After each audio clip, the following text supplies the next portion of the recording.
Old Get Out That Guy, Steve Rhode. With me, as always, is Damon Day, the new Get Out That Guy. Say hello, Damon. How's everyone doing? Everyone is perplexed about what today's show topic is about because it is about nothing at all. It is about Damon and I deal with debt issues every day, and I'm always researching and writing and investigating and everything else. And it gets really tough because being on the debt side of things, where we're helping people with debt, it's like the real life version of Groundhog Day. Every day is almost the same. The situations are a little bit different, but everyone is trying to survive a very bad debt situation. And this past week, Damon, I had communications with a senior attorney at the state of California Consumer Protection people. And he was telling me about how they're on the lookout for bad debt settlement companies. And I had tried to explain to him, there isn't anybody in the debt relief space that doesn't have their own agenda and widget to sell. You got the credit counseling people trying to sell people in the credit counseling. And I pointed out, look, just do a web search. How many credit counseling agencies actually speak out about credit card company procedures and policies? None. Yeah. That's where their bread is buttered, as they say. That's right. So, I get it. It's hard for people to know who to trust. And dealing with financial problems is almost the perfect storm because all of a sudden you hit a panic wall and you leap at what you think is the most likely way to stop that pain and move on. And for most people, unfortunately, it just digs them a deeper hole. Yeah. And when we look at topics for the show, it's like when you said Groundhog Day, it's exactly like Groundhog Day for us. It's, and we start looking at topics and you go, oh, well, we've covered that. Oh, we've covered that. Oh, we've covered that. It's like everything. And there's only so much to this when you're talking about debt and getting out of debt. And we obviously want to make it informative and entertaining, which is not that easy to do, by the way. It's hard. It's hard damn work to make something so pretty look like a chump or a geek. White man can't jump, for those of you in the know. So, yeah, I mean, like this morning I was, I had a topic and I brought it up to Steve and I wanted to talk about why do you make $200,000 a year and feel like you're broke? And the first thing I said to him was, I know we talk about that a lot. And so we were kind of going over the outline and he goes, why don't we just make the show about what to make the damn show about? And maybe we get some listener feedback. Maybe there's some specific things you want to know about because we've been doing the show. How many years, Steve? 20. A lot of years. Yeah.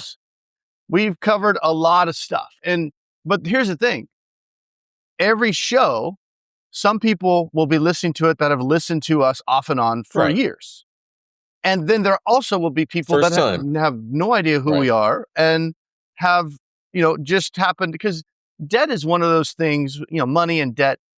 It's not a Joe Rogan type of a podcast where like, I wonder who, he's talking to today. What subject is he talking about? And, it's new every single time.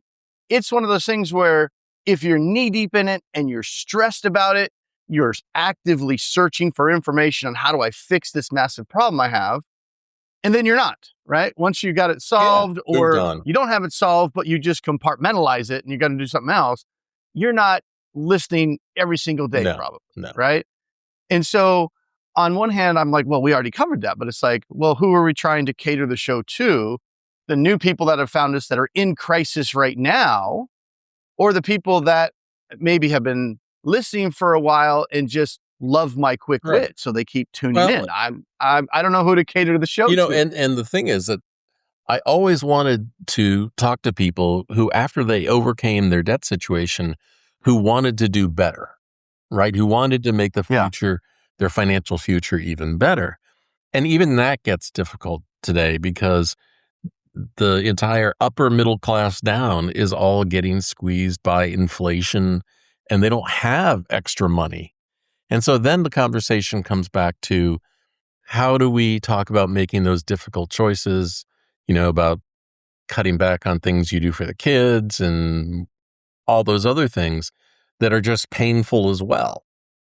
I mean, I don't know how many people Yeah. want to hear about the fact that the consumer price index and inflation rate is 4.2% now, and there's not going to be any rate cut for interest rates coming up because of that. If anything, the interest rates will be going up to slow inflation, and people don't want to hear about that stuff. I mean, I don't even want to hear about it, but it's true. Yeah. And the biggest thing, because a lot of my clients are 150, 200,000, 300,000 a year Struggling, earners, household income, struggling. and struggling. And a common theme with that is they don't know why, Right. right? And when you really start looking at, if I'm a child of the 80s and 90s, went to high school in the 90s, and I honestly couldn't tell you what my parents made, because it wasn't discussed, it wasn't talked about as far. My dad had his own Mhm. business, right? And I remember there were some years there where things were pretty lean, but we always figured out a way, and things are going fine now, obviously. But I don't even know, like, if I had to put a number on it, and someone asked me, I don't know. But let's say your family, average middle class family in the 90s, and made $50,000 a year. That was middle class in the 90s, 50, 60 grand a Mhm. year. And you just start looking it up in ChatGPT and stuff, and to have the same lifestyle, just going by inflation numbers, which we all know are not exactly accurate when you're looking at what things actually cost in certain segments. But $50,000 a year is now you'd have to make about $125,000 right now to have the same, if you grew up in a middle class lifestyle in the 90s, and your parents had one or two cars and owned a house, and you guys had food and did the things, about 50 grand a year. Yeah, and back then, Now it's 125 just to have those basic things. and also don't forget that back then, because I'm a child of the 60s and 70s, when you had one parent working, Yeah. and you still had a really terrific life and could afford things. Yeah. Yeah. And then when you start looking at, just go beyond the consumer price index, you start looking at things like housing, 3 times, what it was, and food is way up there. And ChatGPT estimates that, you when you really start looking at what you would actually need right Mhm. now, ChatGPT is talking about 180,000 a year is the equivalent of a typical 50 to 60,000 a year lifestyle in the 90s. Yeah. Right. That's why you make $300,000 and you feel like you're barely middle class, or you make 180 grand and you're like, I am so broke, I don't know what to Right. do. And so, so this is why people that we would traditionally think of as affluent, like most people, when they think of $200,000 a year, would think that's Mhm. affluent. That's an affluent lifestyle. That's really good.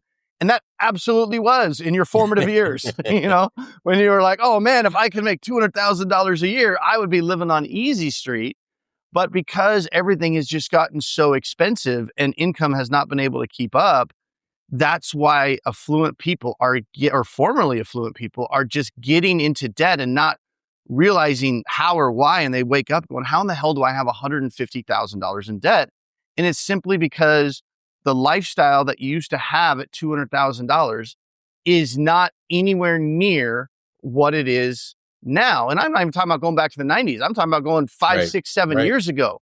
So if you were making $200,000 a year when you were 35, 7, 8 years ago, and now you're making 220, and you're 42 or 43, and all of a sudden you've got all this debt that you didn't have when you were 35. That's why, because shit costs 50% more than it did when you were Well, yeah, the 35. cost of maintaining a life today is so much more than it was. I mean, let's go way back to when I was a kid. We didn't have internet. The only TV that you had was free, right? It came over the rabbit years. We didn't have all the channels and streaming and services and subscriptions and everything else, but life was so much cheaper then. I just look at all the pressure Yeah. that you have now, just just TV, right? My cable bill each month, because it includes my internet, is like $250 or something like that. And I don't have any premium channel packages. Uh, Yeah, and everybody listening will have a story when they think back to when I was a kid. There's no way my dad would have whatever, right? There's no way my mom would have allowed, like when we start looking at travel sports and stuff like that. Back in the 90s, it was not even a thing. It was a thing, but that was only the things that you heard about. Like, oh my gosh, that guy is just the second coming of Jesus on the baseball Right. field. He's on a travel team. He gets to go to a different city and play baseball. We have to sit here with these stupid t-shirts at the local field. That's what we do. Yeah. But we still had fun, but that was baseball back then. Now it's like, you play by your house? What are you, poor? You know? And so you have all these extra pressures where you feel like it's almost like society. No, it is. Right? It's exactly like, that. would look down. Well, I have to do this for my kids, and I have to do that, and I have to do that because everybody's doing it. So you feel that pressure where 30 years ago, it was like, we don't have the money for that. That's just what your parents told you. Oh, we don't have the money for that. Now it's like, well, we have a credit card, I guess. Yeah, it's an emergency. You know, he made the team. Yeah. He's gifted. Yeah. He made that team. Shit, everybody's on a gifted team now. It's like, hey, you got $250 a month. Your kid is an all-star. Well, you got to find a way to feel comfortable with saying no to live within your income. So back in the 1970s, my dad was an upper-level executive at a very big company, and they downsized, and he got laid off, and this was before Christmas, and it's not the best time to find a job at that time, and he was really struggling, feeling like a failure, not being able to care for the family, and things got so tight at times that they would come in and borrow from my piggy bank to get to the end of the week. And my dad said that he swallowed his pride and he felt like a total loser because it was Christmas time at Sears and they needed somebody to demonstrate the Vegematic. And so here he was working in the same area where people that he worked with were, and yet he's up there demonstrating this miracle vegetable slicing machine, feeling really terrible and bad, just trying to make some money. And I remember going to the mall and walking up. My mom was holding my hand, and I saw him up there demonstrating, and I shouted out, "That's my dad!" I was so proud of him, being up there and him doing his pitch. It slices, it dices. I still remember that.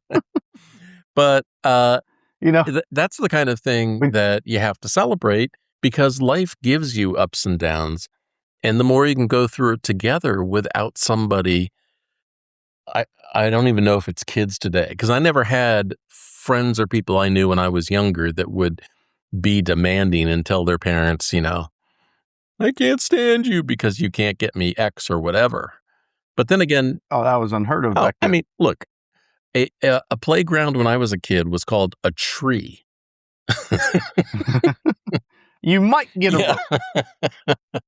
So I don't know if we were just more grateful because you didn't have all these things, but between... Yes. Is that it? 100%. Is that it? Okay. Yes, that's what it is. We spoil the shit out of our kids. Yeah. We do.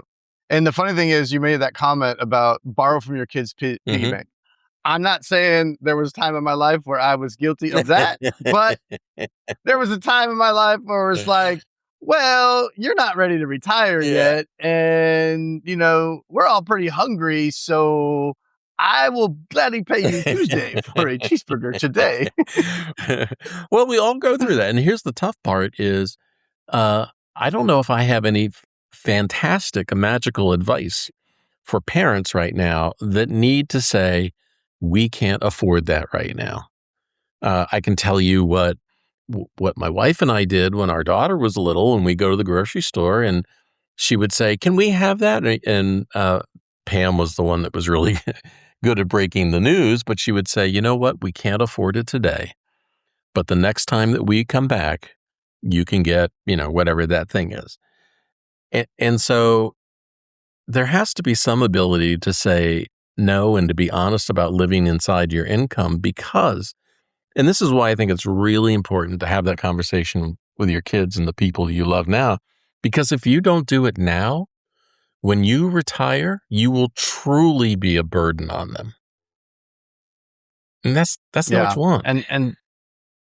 And that, that issue right there is what the biggest problem is with debt right now is our, collectively inability to make the hard choices now when we have the ability to not make the choice in the moment because of available credit and things like that.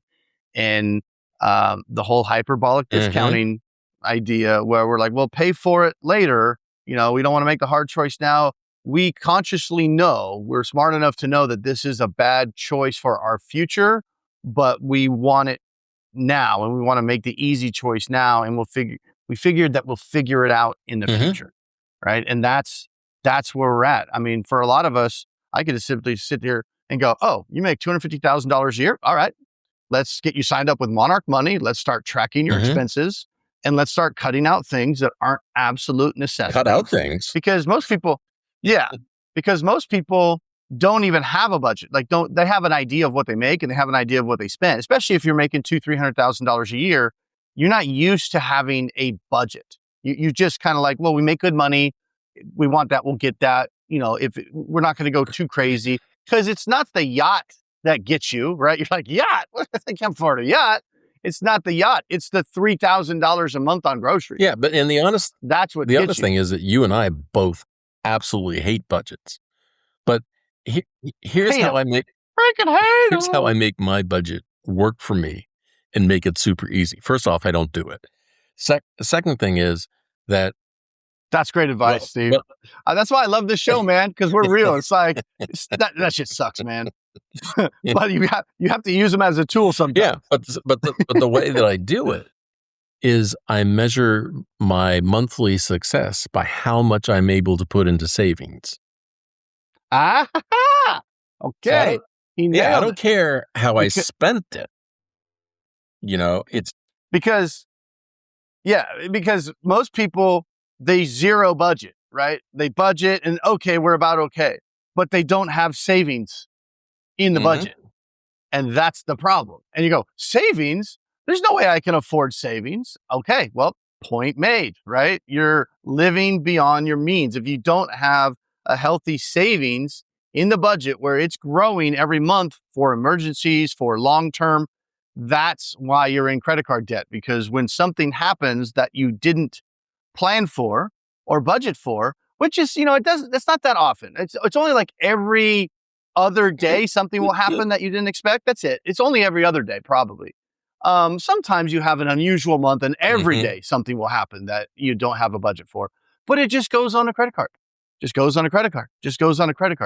That's why we're in debt, because we're failing to acknowledge that we are living well beyond what we're making if we were using kind of sound money principles and saying, hey, I got to be able to set aside 10 or 20% of what I'm making.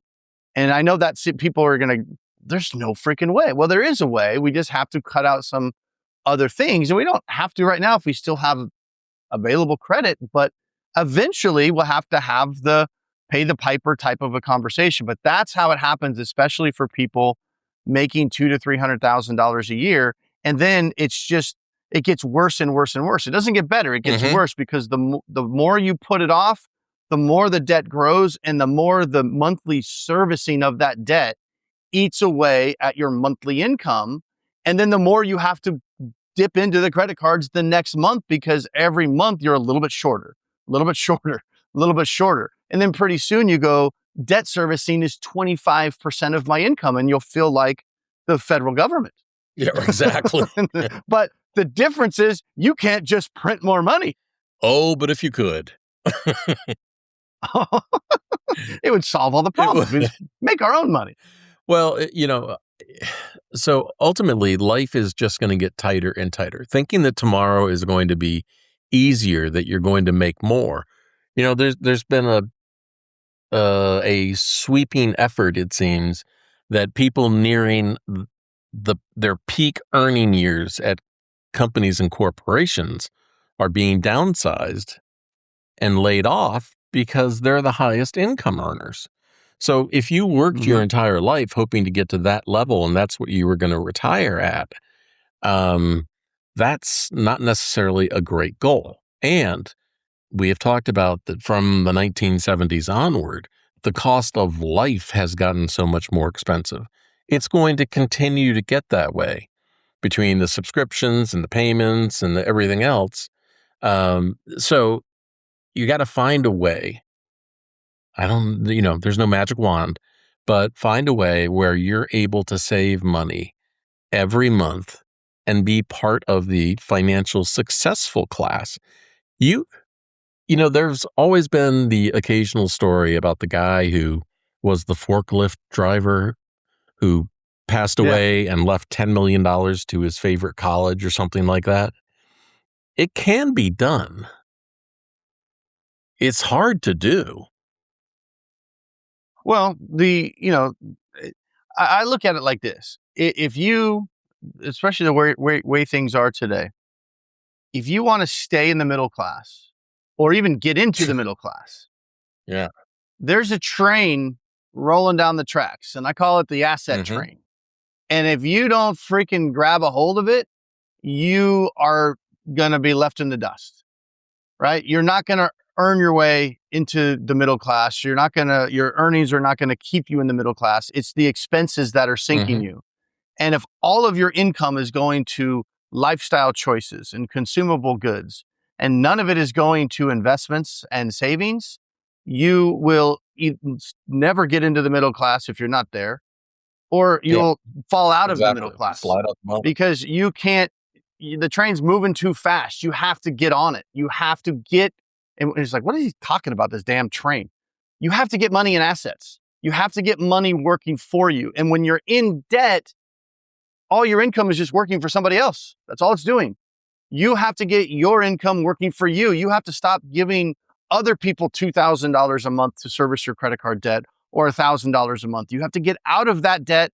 And because everybody says, I don't have any money. I can't invest in the stock market. I can't buy real estate. I can't do whatever it is that you want to do. I can't buy Mhm. assets.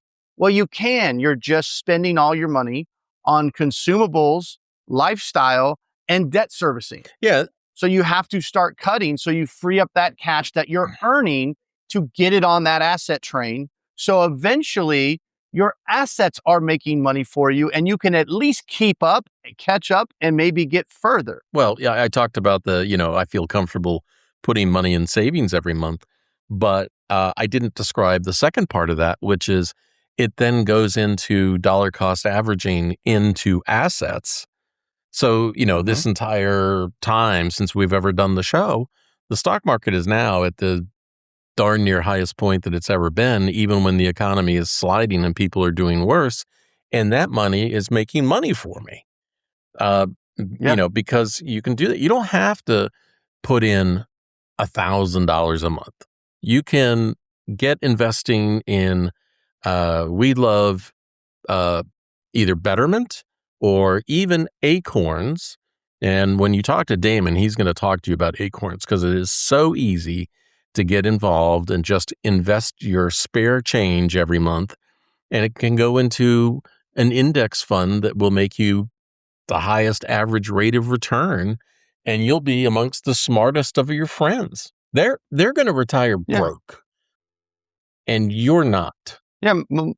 Most people don't have assets. They don't have money in the market because they don't even know where to start. Well, Right? Do I have to call a broker? no. Do I have to open up a brokerage account? I don't know what to do. And then they just kind of put it off because, well, when you go into like an Acorns or something like that, it's click, click, click, click, click. Oh, now I have a Roth IRA. Oh, now I have an investment account. Oh, now I have a high yield savings, and I don't really have any extra money. Oh, they're going to round up my spare change, and it's not going to be much, but they're going to put $15 a Mhm. month or $20 a month or whatever you want.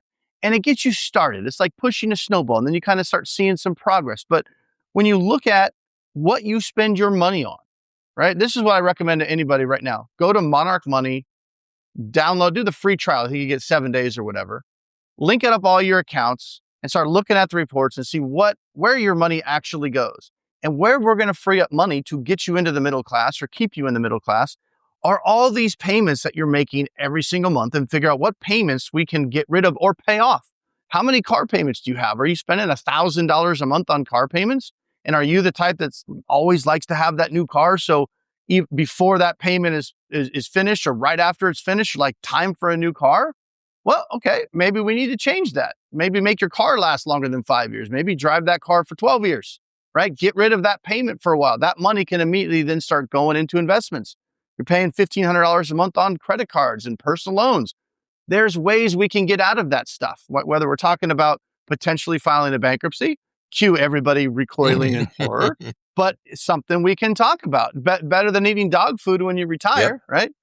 We could, maybe settle that debt. You can try to pay it off, but the more and more expensive life gets, the less and less good old-fashioned Dave Ramsey debt snowballs are going to work. I'm not saying they can't work, but every year they're harder and harder to pull off, especially because everything else is getting more expensive. Well, especially because the most expensive component to getting out of debt and magnifying your income moving forward is not the dollars and cents.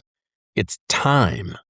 Time is the one thing that you cannot buy more of, but you absolutely need in order to become wealthy in the future. Yeah. So we just have to take a look at where you're spending your money and make smarter choices that will benefit your future. It doesn't always have to mean, okay, well, the only way I'm going to get out of debt is I got to tell little Johnny he can't play baseball anymore, right? Now, there are things that you can do to minimize some of those expenses, but you might be looking at your expenses, and you might be shelling out $3,000 or $4,000 a month on credit cards, car payments, food that you can, if we really looked at it, okay, we can still all eat and survive, and maybe spend, $1,500, $1,800 a month on food rather than $3,000. You can't tell me you spend $3,000 and there's absolutely no way to survive on anything less. Yeah. Right? So there are things that we can identify, and then all of a sudden, without too big of a fuss, we might have $3,000 a month positive cash flow. That's something you can throw on the asset train. Well, here's the funny thing is that you and I have been through it. We've seen so many other people go through it, but it's the ones that are the most frustrating for me. And again, I totally understand why, but the ones that are most frustrating for me is when they're so upside down making payments on things. And you know what? All of this debt could be gone in 90 days. And instead of being $3,000 upside down, you could be $3,000 positive every month and start living your best financial life.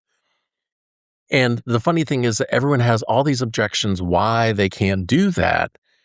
But if they understood, you're afraid what your kids are going to think about you or whatever. What are they going to think about you when you're dead broke and they're having to shell out money to try to keep you alive? Because that's what we're talking about. Now, how is that better? What are your adult kids going to think of you?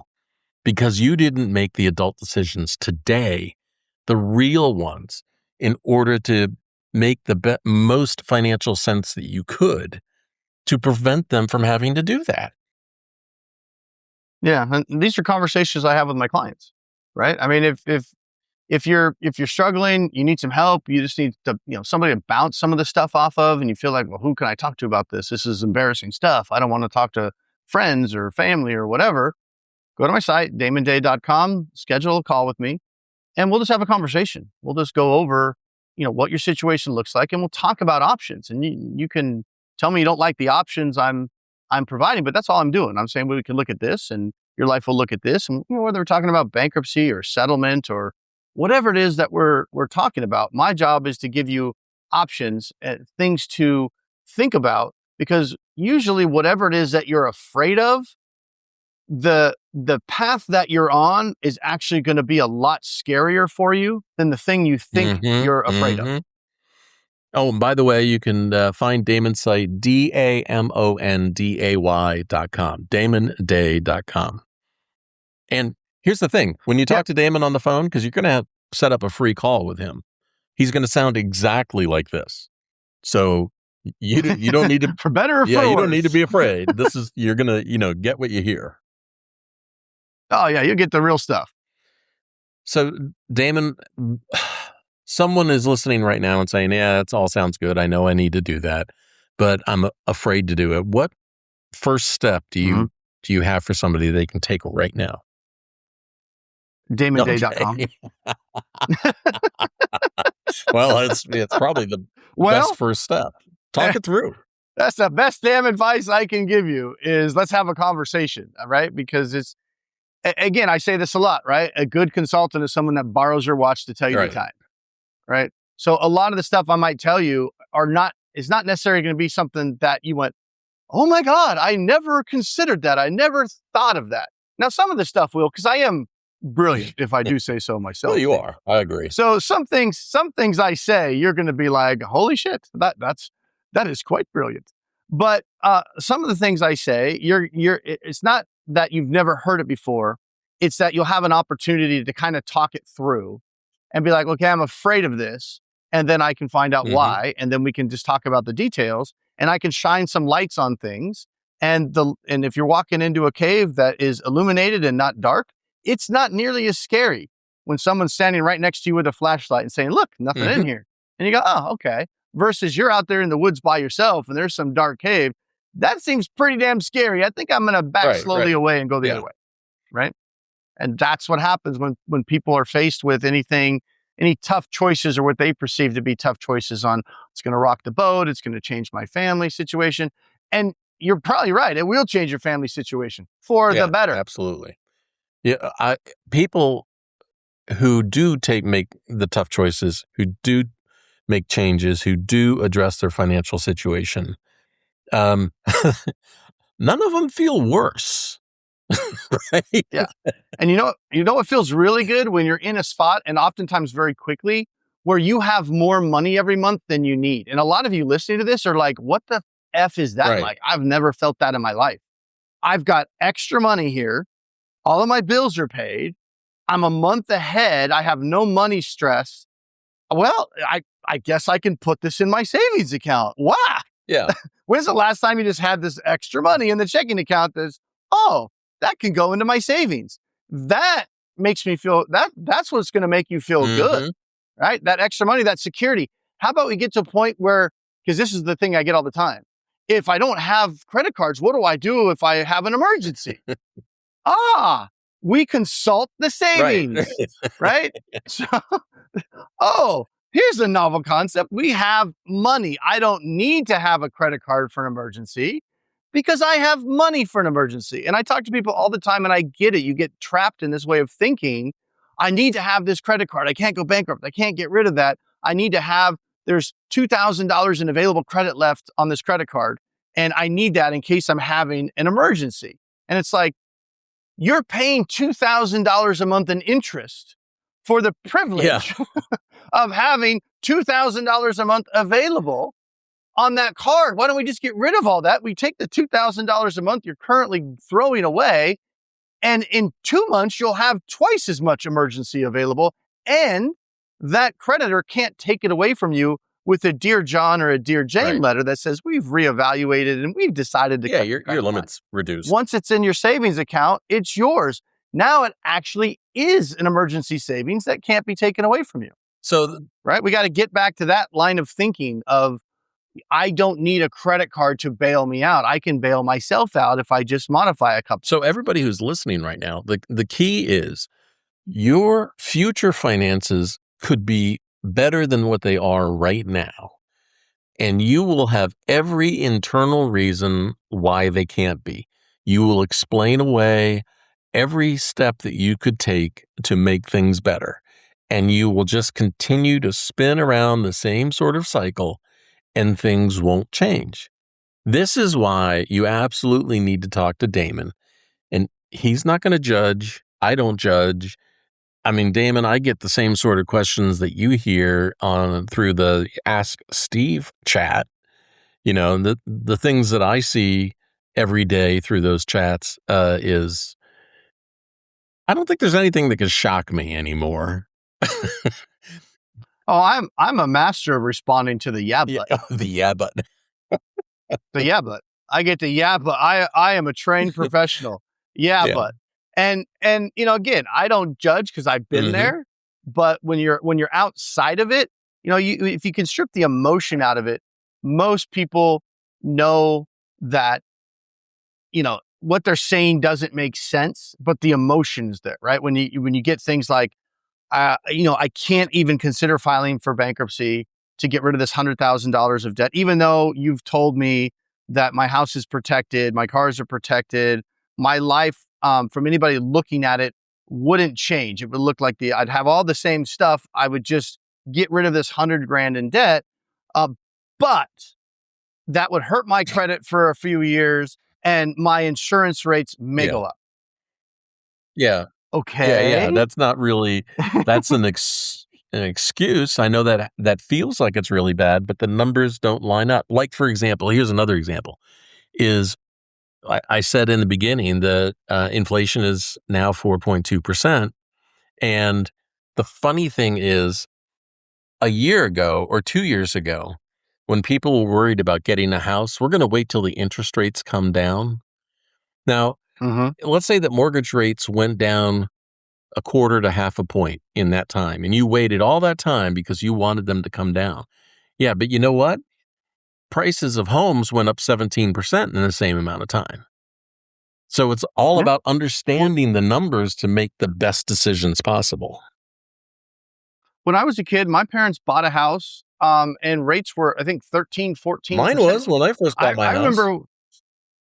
remember when rates went to 7% when my brother and I went in together and we bought our first house on a golf course in Southern California, a brand new house in a golf course community for $165,000. And this was in late, I think it was 1999. Right. And that was us going in together. We're both in college. We both put down $5,000. That was our down payment, $5,000 each. And our monthly payment was $1,300. Right. And that's like, I don't even know if you can do that in Mississippi these days. I mean, much less, Southern California. Yeah. My first mortgage was 14%. And that was, we were locking in the rate before it went up even more. Yeah. But my point was when I got that, and I forgot my point, which was, I was like, where was I going with this? I'm glad you saved me for a second. The rate. So I remember our rate was about 7%. And I was like, oh, right. This is great. It's only 7% interest. And it's all about perspective. Right.